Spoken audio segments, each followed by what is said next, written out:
सबका साथ तभी है जब आप इक्वल हों। अगर असमानताएं रहेंगी तो बराबरी कैसी? देश के लिए लोकतंत्र बचाना, संविधान बचाना, ये महत्वपूर्ण है। घर घर बेरोजगार मांग रहा रोजगार, क्या टफ है?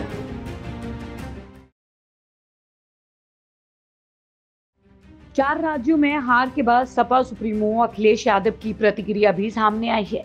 उन्होंने कहा, राजनीति में इस तरह के परिणाम आते रहते हैं, हम परिणाम को स्वीकार करते हैं, लेकिन लड़ाई अभी लंबी है। कांग्रेस से गठबंधन के सवाल पर भी अखिलेश यादव ने अपनी प्रतिक्रिया देते हुए कहा, एमपी में गठबंधन को लेकर बात नहीं बन पाई थी, उनकी परिस्थितियां अलग थी। ईवीएम को लेकर भी उठ रहे सवालों पर अखिलेश यादव ने कहा, हमारे लैपटॉप अभी भी चल रहे हैं, हमको जापान और अमेरिका से सीखना चाहिए, वहाँ 1 महीने तक काउंटिंग होती है। हार के बाद अखिलेश यादव ने एक नया नारा भी दिया। उन्होंने कहा, हर घर बेरोजगार मांगे रोजगार, इसी नारे के साथ होगा आम चुनाव। कांग्रेस के सनातन विरोध पर भी उन्होंने निशाना साधा। अखिलेश यादव ने कहा कि हम सब सनातन धर्म को मानने वाले हैं, लेकिन पिछले कुछ दिनों से जिस तरीके से कांग्रेस के कुछ नेता सनातन के विरोध में आए, यहाँ से भी उनकी हार निश्चित थी। जो नेशनल इक्वल पार्टी के राष्ट्रीय अध्यक्ष हैं, मैं उनका धन्यवाद और आभार प्रकट करता हूँ। साथ ही उनके संगठन के सभी पदाधिकारियों का और समाजवादी पार्टी के सभी कार्यकर्ता नेता जो यहाँ पर हमारे पास हैं और जो यहाँ तक नहीं पहुँच पाए हैं, दूर सड़क या जहाँ तक आवाज़ पहुँच रही है समाजवादी साथी, मैं सबसे पहले नेशनल इक्वल पार्टी के शशि प्रताप सिंह जी को और उनके सहयोगी साथियों को बहुत बहुत बधाई और मुबारकबाद देना चाहता हूँ कि एक नया दल, नया संगठन लोगों को जोड़ने के लिए और जिन परिस्थितियों में आज देश की राजनीति जा रही है, उस राजनीति को में मुकाबला करने के लिए, उन ताकतों का मुकाबला करने के लिए बाबा साहब भीमराव अम्बेडकर जी, जिन्होंने हमें संविधान दिया, जिसके तहत आम लोगों को हक और सम्मान मिला, अधिकार मिले, उनको बचाने के लिए नेताजी ने जो रास्ता दिखाया, उस रास्ते पर चल कर के बाबा साहब भीमराव अम्बेडकर जी के सपने और डॉक्टर राम मनोहर लोहिया के सपने को पूरा करने के लिए, और जैसा कि नाम में ही है नेशनल इक्वल पार्टी, तो अगर जो सबको बराबरी की बात करे, सबको साथ लाने का काम करे, सबके बीच में भेदभाव ख़त्म करने की बात कहे, वो वही असली सबका साथ है। सबका साथ तभी है जब आप इक्वल हों। अगर असमानताएं रहेंगी तो बराबरी कैसी? और बराबरी के लिए डॉक्टर बाबा साहब भीमराव अम्बेडकर जी, डॉक्टर राम मनोहर लोहिया, नेताजी और तमाम समय समय पे महापुरुष, राजनेता, साधु संत लगातार इसी प्रयास में रहे। जहाँ राजनीति की धारा में समाजवादियों का और समाजवाद यही है कि प्रॉस्पेरिटी हो, संपन्न हो लोग और बराबरी हो। उस लड़ाई को मजबूत बनाने के लिए नेशनल इक्वल पार्टी के शशि प्रताप सिंह जी को बहुत बहुत बधाई, बहुत बहुत मुबारकबाद। क्योंकि मैं जानता हूं, मैं जो कुछ भी कहूंगा उसके बाद का सवाल भी मैं जानता हूं आपसे। मैं कुछ भी कहूंगा उसके बाद एक सवाल और आपका आएगा। अभी कुछ दिन पहले वर्ल्ड कप इंडिया हार गया था, आप दूसरा ही सवाल ये पूछते हैं कि इंडिया का क्या होगा। हम लोग निराश नहीं हैं और राजनीति में, लोकतंत्र में इस तरह के परिणाम आते हैं। मान लीजिए जिस लोकसभा के क्षेत्र में मैं बैठा हूँ, आप हम सब लोग हैं, 5 लाख वोटों से ये पार्टी जीतती है, भारतीय जनता पार्टी। इसका मतलब ये नहीं है कि सबका साथ, सबका विकास और सबका सम्मान हो रहा हो। अभी भी बहुत सारे ऐसे लोग हैं जो निराश हैं, जिन्हें उम्मीद थी, जिनकी उम्मीद तोड़ी है। तो ये राजनीति में परिणाम आते हैं और जो भी परिणाम आएंगे वो कोई भी पॉलिटिकल पार्टी है उसको स्वीकार करेगी, लेकिन लड़ाई लंबी है। इन परिणामों से हमें और जिन लोगों को भारतीय जनता पार्टी जैसी बड़ी पार्टी का मुकाबला करना है, उन्हें बहुत तैयारी करनी पड़ेगी, बहुत अनुशासन में रह करके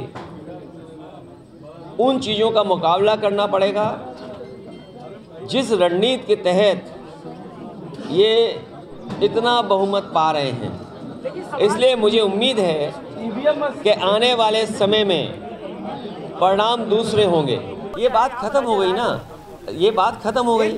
आप परिणाम आ गया, अहंकार भी खत्म हो गया। एक मिनट, अब हमारे पत्रकार साथी परिणाम नहीं अहंकार खत्म किया है। मुझे उम्मीद है कि आने वाले समय में फिर रास्ता निकलेगा, क्योंकि देश के लिए लोकतंत्र बचाना, संविधान बचाना ये महत्वपूर्ण है। और उससे भी महत्वपूर्ण ये है कि समाजवादियों का उत्तर प्रदेश में संघर्ष बड़ा है, समाजवादियों को फैसले बड़े लेने हैं। इसलिए जहाँ से बात शुरू हुई थी कि जो जहाँ दल मजबूत है उसको सहयोग दूसरे दल करें।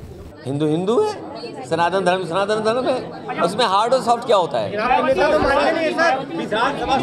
आपने जाति अब बात आगे मत बढ़ाओ। रास्ता बहुत टफ हो गया। नहीं वह क्या टफ है? अरे टफ ही नहीं है, घर घर बेरोजगार मांग रहा रोजगार, क्या टफ है? जो गठबंधन है वो तीसरा मोर्चा भी मान लो, चौथा मोर्चा भी मान लो, पहला मोर्चा भी मान लो। मैंने कहा लक्ष्य हमारा है बीजेपी का मुकाबला करना। और जो किसान की आय नहीं दोगुनी, बेरोजगार इतने बैठे हैं, महंगाई है, तो ये बड़े सवाल हैं। तो इन सवालों के साथ ही हम उठ बैठ करके रास्ता निकालेंगे। 2024 को सर कैसे लगता है? 2024 का मायावती ने और आय दोगुनी हो गई आपकी, बेरोजगारों को रोजगार मिल गया। ये अखबार वाले, टीवी वाले घोषित कर देते हैं प्रत्याशी। अगर आप में से किसी का मन हो तो हमें चुपचाप पर्ची दे देना। रिटेन में दाखिल किया हुआ है कि ये जो जीत है वो एक शंका पैदा करती है, एक तरफा जीत। कोई बात नहीं, अब इसमें हम जवाब नहीं देंगे। सर, विधानसभा सत्र में आपने जाति जनगणना का पुरजोर आवाज उठाया, क्या आने वाले लोकसभा में आपका ये देखिए, और मैंने तर्क भी दिया। मैंने ये कहा कि जब 2017 में मेरिट से पुलिस की भर्ती हुई थी तो उस समय पुरानी आरक्षण व्यवस्था थी, और जब भर्ती का रिजल्ट आ गया तो तमाम नौजवान जो नौकरी पा गए थे, सरकार ने वो आरक्षण की व्यवस्था बदल दी, जो नए तरह से आरक्षण था वो व्यवस्था लागू कर दी। तो 1700 नौजवानों को अपनी नौकरी खोनी पड़ी, उसमें पिछड़े और दलित नौजवान थे। इसीलिए मैंने मांग की है, और पूरे देश से ये मांग उठ रही है कि जाति जनगणना हो और आबादी के हिसाब से हक और सम्मान मिले। इसके मैं पक्ष में हूँ। जाति जनगणना होगी, होके रहेगी, समय ज़रूर है लग सकता है, लेकिन देश की बड़े पैमाने पे आबादी ये चाहती है कि जाति जनगणना हो। 2024 को किस तरह से देख रहे हैं आप? 24 ऐतिहासिक परिणाम आएगा और बदलाव होगा। इसीलिए मैंने कहा कि किसान की आय दोगुनी नहीं हुई, आपकी महंगाई बढ़ गई, चरम सीमा पर है, और घर घर बैठा बेरोजगार। यही रास्ता निकालेगा लोकतंत्र में। जातियों में बांटने की कोशिश हुई, ऐसा प्रधानमंत्री कह रहे हैं कि इस चुनाव में मैं बहुत सीधा ये कहना चाहता हूँ कि जिस समय मंडल कमीशन का गठन हुआ है, और जो लोग ये बात कहते हैं कि हम विपक्ष के लोग जाति जनगणना मांग करके या जातियों की बात करके या पीडीए की बात करके जातियों में नहीं बांट रहे हैं। जिस समय ये बात हुई कि आरक्षण की व्यवस्था कैसे लागू हो, तो जो लोग गरीबी नहीं समझ पा रहे हैं, बहुत सीधी सी बात है, जो लोग गरीबी नहीं समझ रहे हैं उन्हें मंडल कमीशन की प्रस्तावना पढ़नी चाहिए। और जिस समय वो प्रस्तावना पढ़ लेंगे उसके बाद जाति में बांटने की बात नहीं कहेंगे, क्योंकि उस प्रस्तावना में मंडल कमीशन ने तमाम पहलुओं को देख करके ये माना कि जाति के आधार पर लोग गरीब हैं, इसलिए जाति के आधार पर आरक्षण होना चाहिए।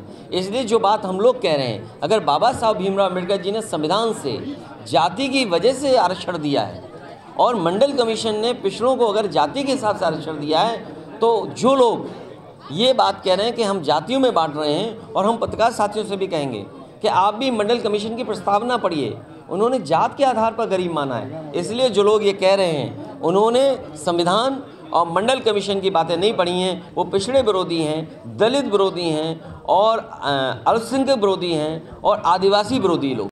आप देख रहे हैं सौगंध टीवी, सौगंध वतन की।